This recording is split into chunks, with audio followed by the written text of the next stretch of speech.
what got you traveling to these different places and being around these different people? Right after first year of college, I started going to, senior year of high school, I started going to concerts and stuff a lot.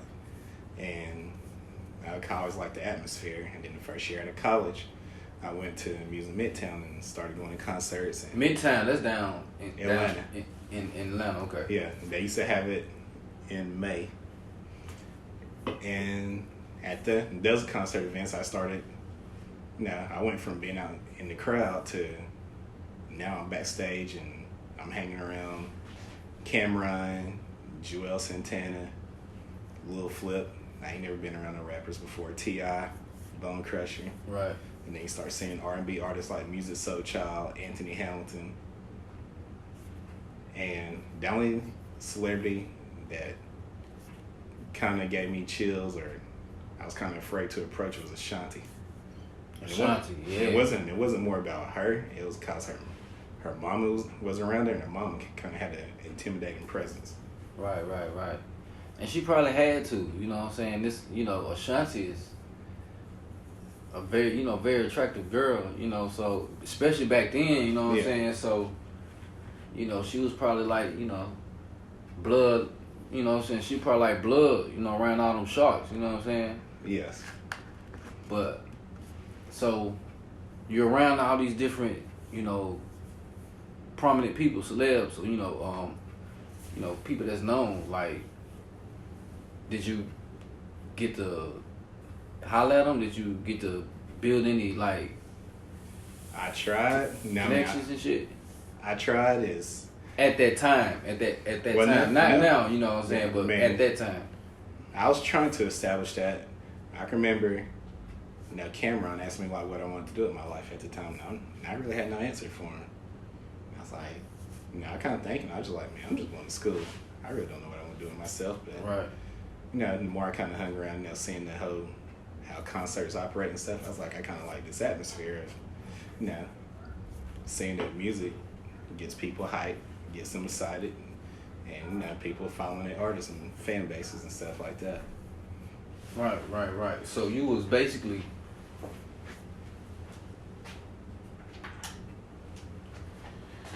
So was you like did you like have a job working for the event holder, the promoter or something, working backstage? Is that how you got backstage with these people? How did you what was you doing? I was with a cousin and she was wanting to be a promoter. Right.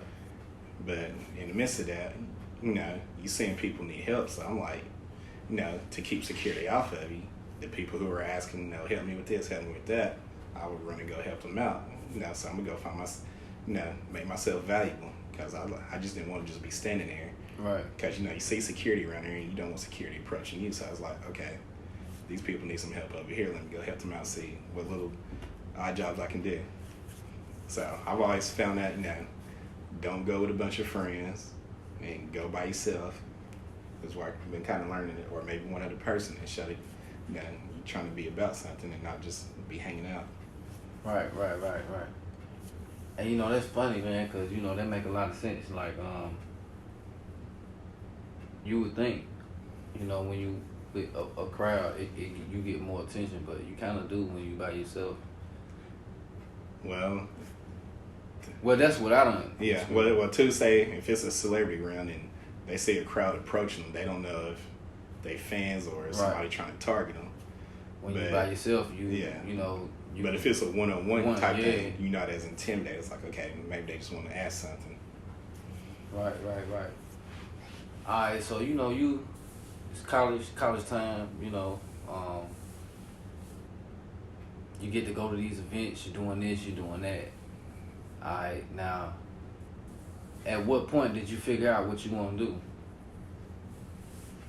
I was hanging with one of my homeboys from high school. He was into the rap things. He was always, So you always been around like music or like the culture of like the industry of once high school, like that. Was always around it.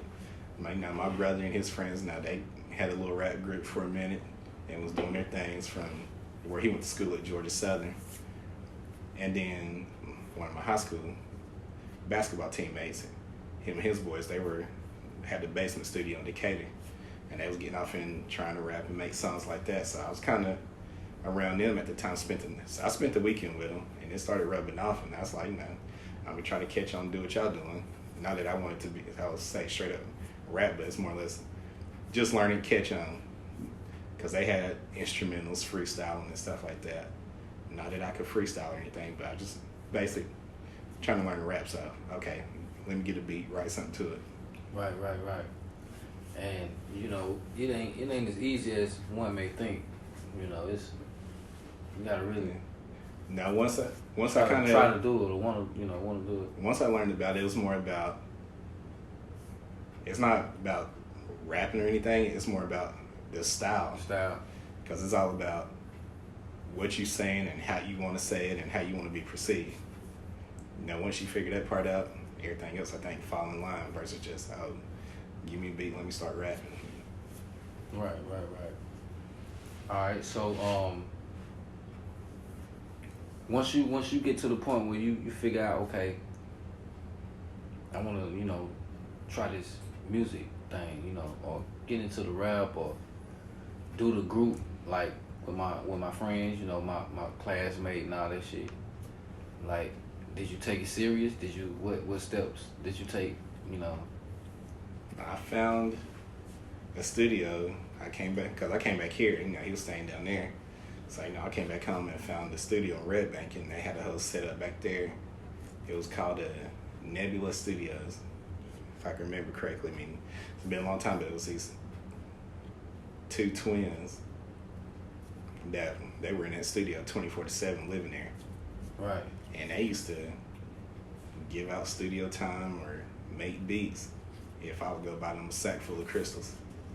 Oh, yeah. Because, they were kind of, technically they were on hard times, and the guy who ran the studio was letting them stay there. Right. But they rapped and they knew how to make beats. And I used to go over there and hang with them. They'd be like, just bring us a sack full of crystals and come hang out with us. Well, whatever it takes, So I saw them rapping, I saw them making beats. Correct. Alright, so I want to get to the point where you make that transition to what you is now, but I don't want to skip nothing. Oh, no, it's no big DJing, I got into it around 2007, 2008. But it all started. How did you go from being like wanting to do songs, music, being in the studio to, okay, now I'm finna DJ? Like what? Well, it's not strictly, man. I still do both. But so you've been doing DJ shit. Yeah, but it was more of a, you look at people like DJ Quick. Okay, he can DJ, he raps. Or you see Jermaine Dupri. One minute he's DJing, the next minute he rapping. Or Lil Jon. Right. Like, he was making songs, he was making the beats, and now, like nowadays he DJs all these EDM events worldwide and stuff like that. Right. So you see people like that, and then Dr. Dre. That's who most people look at. And you know what all them names got to do in common? They producers. Yes. You a producer? I would like to be, but I don't technically make beats. But I can say if somebody else is making the beat, I can come up with hooks or a song like that, and I'll have my chance at pitching stuff to people. Okay. So like, when did you get to the point where you can get paid for what you do? Off the DJ shit. This one girl asked me to DJ her house party. It was her birthday, and it was crazy. I'm like, I don't really have all the equipment to be DJing, but I know I could use the studio, and they had some speakers and everything in there. I could rent it out, so I began to ask the studio owner, can I rent out your equipment to go DJ a house party? I didn't have any equipment, but I had to front like I had it. And the girl offered to pay me to DJ her house party, her birthday party. And from there, word just kind of got out that I was DJing. So next thing you know, somebody else had a birthday party, or they just want to have a party in general. They're like, well, they saw I had the equipment and stuff to do it, which technically wasn't mine yet. and I was renting it from them, and I rented it from them for about a whole year until they moved the studio and left town. And when they From Red Bank. yes, and when they left town, I convinced them to sell me the speakers. I was like, y'all take out it. I mean, that's their stuff. I asked them, if they mind selling the speakers since I was using it so much renting it. So they sold it to me, and that's probably the best investment I made. Okay, so you still got them? Yes, I still got them same speakers, still use them. Damn, that's what's up. From 2008. Yeah, that was some Mackie 15s. That's big. They got 400 watt amps on the back of each speaker. Just got to keep some fans on because if the speaker get hot, then they cut off because of the amp. But trial and error. Keep a fan blowing on the speaker. You get the best sound. Right. And I've been doing that 10 years plus. So, in your opinion, your perspective, tell me what the DJ game was like, and I'm talking about the industry as a whole, from your indies to your majors. What was the DJ game like from 2008 to now to 2022? Well, back then, you kind of seen, dudes like Soulja Boy and them were hot. So as far as DJs, you had there was the mixtape DJs, there was the radio DJs, and then you have people who do event side. Did you ever do mixtapes and shit? No, not like that. No, because that was more of you kind of seen it with the East Coast artists, and I wouldn't really run artists like that or you might say like Jeezy. Like Jeezy had his run doing mixtape DJ with Drama. Right. So that would have been another session, but I never had an artist running around like, okay, here's my mixtape, I'm gonna let you host it. So I never had the opportunity to do it. I mean, people would kind of talk about it, right, but they never was serious like, okay, let's, collaboration, see where it can go. Right. But other than that, my thing was more of a, it's like if you want to have a party, they know I could bring the equipment or had the event like that. So that was more my fit in. Okay. All right, so back to the topic at hand. I kind of threw that in there, but like being a DJ back in 2008, like shit was still physical at that time. Oh yeah. Everything was CDs. What was your CD game like? Did you ever get into that? Oh, I was always kind of a fan of buying music, like especially if I liked the artist, but it was more of now once you in DJ mode, it's like you're not just buying music for yourself anymore. You gotta you kind of really have to cause take example like Soulja Boy for example, or D4L. I might have been more of a T.I. Ludacris type person, right. But I hear D4L. I mean D4L, Franchise Boys, the whole Snap wave. Right. Like I'm hearing the music, but that was a little wave, man. But that was 2004, 5, 6. Yeah. Well, man, it kind of carried on. They transitioned in, Yeah, it kind of, But like I say, that's Rhyme by Soulja. But T.I., Ludacris, they still kind of, those kind of artists I would cater more to. But it's like when it comes time to party, people want to hear the Soulja Boys, Travis Porter. Yep.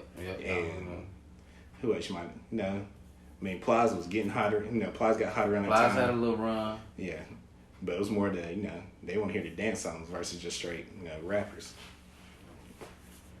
True. It somehow, some way, it got to that point. Okay, so was the business? Explain the business. What kind of business was you doing back then versus now? It was more or less linking up with party promoters, DJing their parties. They was having the events, they was making their money off the door, and people coming in, and they basically give me whatever I asked for to DJ. But it was mainly not a club or anything like that. They would go get empty buildings, rent them out, and I'll come in with my stuff, and then you turn the empty building into a club. Club, right. Okay, so now, how would you orchestrate a gig versus back then. Well, nowadays, you're asking for a deposit up front because word out to everybody, you DJ and stuff, so you don't want to conflict dates, and you're trying to be more serious and have your business together so you don't overlap or tell two different people that you gonna be there the same night. Yeah, so you definitely don't want to come in. Yeah, you can do 2 events in one day. Yeah, but make sure the times. Yeah. I've had that where I did an event for the Alphas. They had a 5K event in the morning time. Then the evening, I went to another town, did a high school prom. Okay, so you basically do you get social media attention like far as like do people be in your DMs like come DJ or like I wanna. Oh yeah, but that's usually the biggest thing. Social media is probably the biggest tool because 90% of the time people will contact you through social media versus what's your phone number or your email or something. Yeah, so if you're using social media for the right thing, they're gonna contact you through that. Because if the events I do, if I'm posting what I'm doing, and then it's usually kind of a word of mouth thing and it spreads. It's like, so it takes a life of its own. Right. What if you had the social media back then?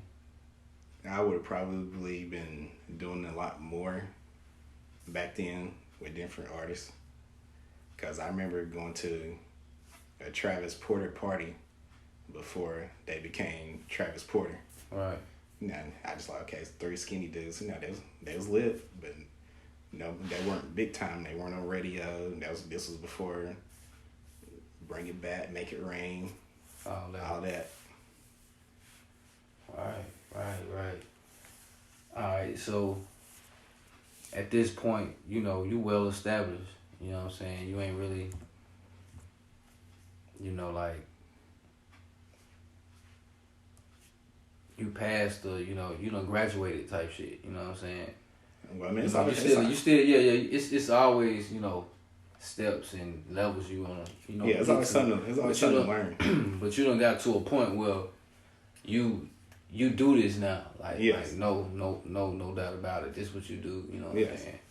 So yeah, I can hold my own and go town to town. Yeah. So like that's what I want to ask you about. Like these connections. Like, what do you have like a booking agent? Do you have like a No, everything's direct connect. Direct. You do all your own, booking and yes. All that travel and all that. Yes. Now I've met other DJs that are connected to radio personalities and DJ clicks, but I've never been a part of one. Everything's direct to consumer or direct to me.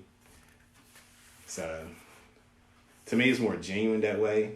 You don't have to worry about no middleman and things getting screwed over in the process. But a lot of stuff comes through referrals, and I make it work. Right. So I've never been part of the labels or been like you see an artist, DJ like DJ Khaled. Mm-hmm. To me, I would love to do what he's doing. Just let me get a bunch of rappers together. Yeah, that's what I'm about to say. You'll probably have to start linking with and that's kind of personally that is a goal of mine, to get with artists and put them, because I got beats on stash that I've gotten from producers. Sitting with them, either making a beat or if I hear it and I just buy, and put songs together. Because what he does is being a producer. If you take Lil Wayne, Rick Ross, Drake, right, put them on the, I got an idea, and I got the beat. Let me give y'all the hook. Most of the time when you pitching, most of the time you probably got a hook. The hook's already there. Right. If you pitching it to them. Right. And then I just want y'all to do what y'all doing. That's producing. Right. You gotta have an ear. You know what I'm saying? Gotta have an ear. Because a lot of it is knowing who sounds good with who and knowing who sounds good on what beat and the speeding. You got to know people's styles. Right. So, right. So right now, I was having a I mean, well, right now we having a conversation, but I was having a conversation about DJs, you know, with another DJ, and you know he was telling me like, you know, a DJ ain't just one thing. It's different things, cause you can be a different type of quote unquote DJ. Yes. So do you single yourself out to be just a DJ, or do you fit a type of DJ? I try to be as versatile as I can be, because I've learned the hard way when I had a Latino DJ. His mom passed, and he was DJing in a club, right, in downtown Chattanooga. And the guy who ran the club reached out to me because he knew I DJ, but he's like, "No, we're gonna DJ Spanish music." And man, I listen to Spanish music, but do I know the artists and all that, the songs that heavy? No. I mean, outside of the Daddy Yankees, the Pitbulls. But it ain't like you playing that shit in your car though. Right. Like, you know, that's right. just and it was one of, like, a night like that. No, he was like, "No, my DJ's mom passed, so understandable." He's like, "Can you fill in?" And me, me being up for the challenge, yeah, I can fill in. Right. Not knowing nothing. Not knowing nothing. It's like, I'm gonna go down there and take it on. I was like, okay, it's all Spanish, so go look up the the Spanish artists and stuff beforehand, and learning what they listen to, whether it's reggaeton, bachata, merengue. And eventually, it paid off, because not that I got a bunch of gigs from that, but it was just the fact that I say, okay, I can do a Spanish party. Mm-hmm. You opened yourself up to a market. Yes. And that you probably wouldn't expect right. to. And the thing was, I was like, it's not that they was really paying attention to me, that they hit the dance floor and danced. I was like, oh, they serious about the partying, like they really partying, dancing. Yeah, they party, fool. Yeah. So I know that just from down here, they get down. So that's a thing that opened me. Okay, I can do a Spanish crowd and not just be rocking with, just like sticking with rap. And then one time I was in North Carolina, went to the strip club. I'm up there trying to politic network with the DJ there. While I'm at this, it was a huge strip club right outside Charlotte. While I'm talking to DJ, he was like, "Some of your best events are going to be weddings." So I took that. Once I started doing weddings, I've done weddings from Nashville to Knoxville all the way to Miami. Right. Like I had a gig in Miami and it was a wedding. So I went down there for that. I've done 3 events in Florida so far, and they were all weddings. All weddings, yep. So, do you see yourself getting into like the artists? I know you said you wanted to, but like being that you doing what you doing what you're doing, do you you feel like you can accomplish that if you tried? Yeah, because it's another element of creativity versus taking a whole bunch of people's songs already and just rocking out. Okay, how about where I can put some people together and collaborate and then make songs and then put out that way? Or you can just work with a certain artist. Yes. Or certain artists or two. You might have 2. You don't have to have a whole entourage. Yeah, you don't have to. Because when you start small, you work your way up. But I definitely love that. To be along with somebody's creative side, and it helped them in the process to gain as an artist. Right. But DJ Khaled don't have to be the only option that's linking people with songs, or DJ Drama kind of does the same thing. And then I think on the West Coast you got just like DJ Philly Phil. He kind of does that, but not as much. He's more of a radio station DJ. Okay, who do you think is killing the game, versatile wise, DJ wise right now? Who's killing it? Let's see. Cause like I said, you got different types. Yeah, there's different types. Cause so, but all in all, who you think killing it? You know what I'm saying right now? Give me 3. Okay, let's see. Man, I would definitely say I liked how there's this one DJ. I mean, his name DJ Payne, but his thing is he makes, outside of DJing, he's more of a beat. He makes beats and produces. Right. So I've always kind of respected that. Like, okay, that's different. Yeah, you can rock parties, but on the end, you making beats and selling them to artists. That's you get with the right artist and they make a hit song. That's money. Right. And then I've always liked how Jermaine Dupri, I mean, he's a songwriter. He'll rap on the song, but he also, he goes to Vegas and DJs and go to Miami and DJ and do events like that. And he's kind of, he's been one of those guys kind of call his own shots and stuff. And, he makes other people, where he's making Bow Wow hot, Jagged Edge, Escape. He's a playmaker. Yeah. And then third, I've always been, ever since Khaled's had his run, I've always been a fan of what he does, because he was, in the Make It Rain video, he was with Fat Joe holding the umbrella for Fat Joe while he rapped. So to go from holding the umbrella for Fat Joe while he rapped Make It Rain to being the person he is now and got exclusive deals with Jordan Brand. Right. Damn, I didn't even know that. I probably I might go back and look at that, now that you said that. But that's I don't know who's the first guy you said? DJ Payne. DJ Payne. Yeah, he's probably more known as the producer and stuff, but he makes beats and sell them to artists. Right. Okay. And or like you probably heard of Mouse on the Track out. Yeah, Mouse on the Track. Yeah, so Louisiana boosting them. Yeah, he a DJ and makes and sells them to artists, or DJ Chose. Another one would be DJ Chose. DJ Chose make beats, but he would also rap on the song. Like he got the whole Thick song with Megan Thee Stallion. So like he take artists like her. I think he's got about 2 or 3 songs with her, and they hit. They're party anthems. Right. But on the back end, he does make beats and sell them to artists. Okay. Because when I first heard of DJ Chose, he did have an actual rap song on the radio,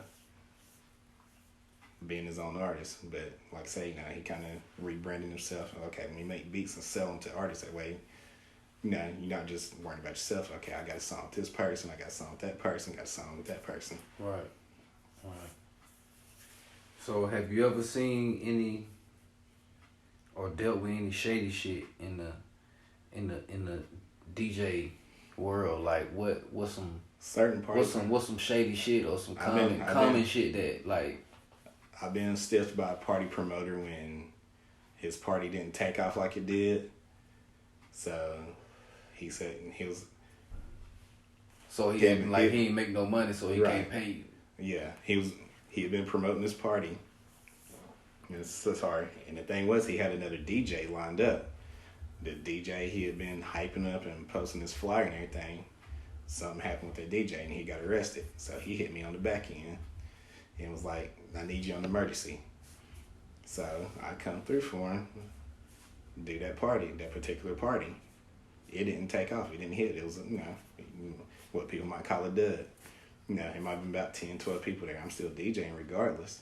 Mm-hmm. And by the time the night was done, he's like, you see my party didn't really pop off like that, so, I'm going to give you a little something, but I can't give you the full thing. So I started looking at him funny.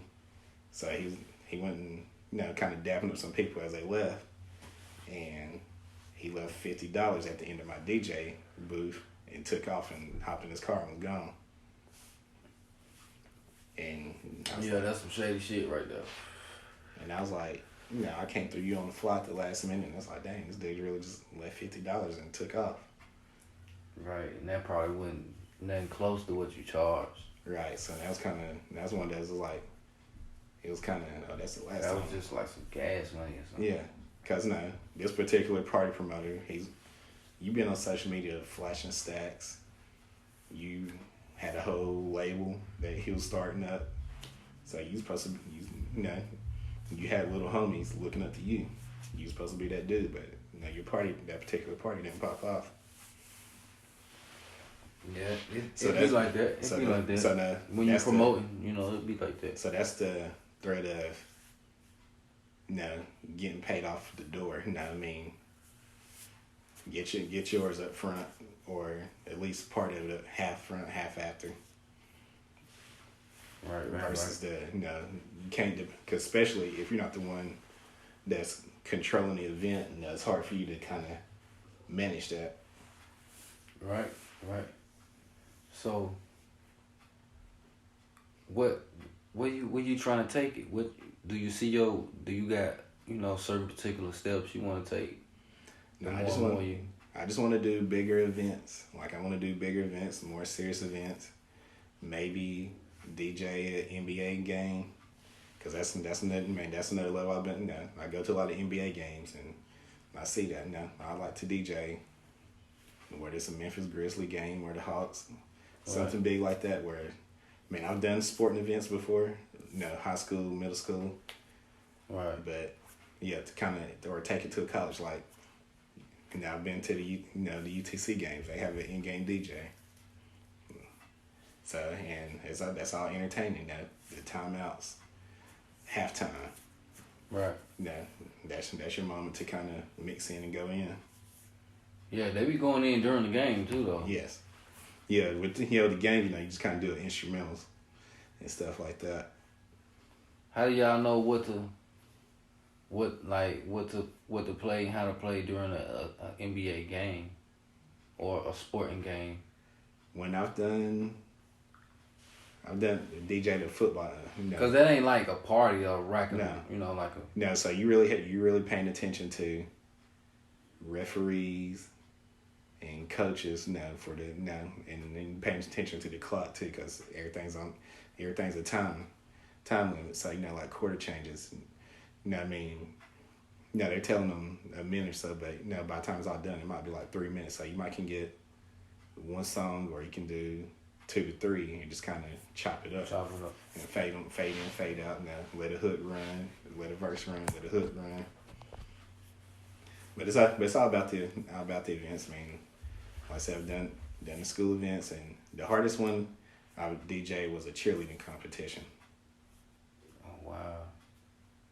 I know that's probably something you gotta practice right there. No, I didn't. Now that's the thing. I don't practice. I'm saying, but like that's even more difficult than a game to me. You know what I'm saying? It is, because you have to pay attention to each cheerleading squad, get in contact with their coach, get their music ahead of time before they go on. You got to know which school coming out at what time.